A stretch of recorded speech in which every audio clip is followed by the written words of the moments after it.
In this video, I'm going to walk you through how to use the number counter in your pages and your posts. The number counter can be great for sharing statistics on your business or on the industry in general, and it can be good for sharing percentages and for numbers without percentages. So to add the number counter, what you do is you go to add a new module. So you click on this grey plus and you can start typing in number and it will show here. And as you can see, it by default comes in with your title goes here. So you can put in the title of your number counter. So it could be projects or something like that. And completed projects, we'll say.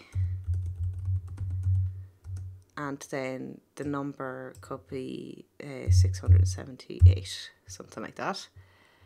And as you can see, the percentage is there automatically, and what we do to turn that off or back on is click on elements here and then click on the percentage sign.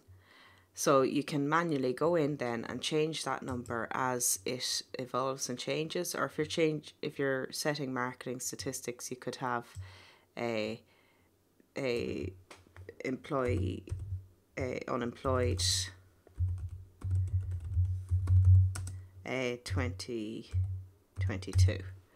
Okay, so something like that can be quite cool in a blog post. It's very interesting, it's dynamic, and it isn't overly heavy on page load while being kind of an animated feature. So that's how you add a number counter module.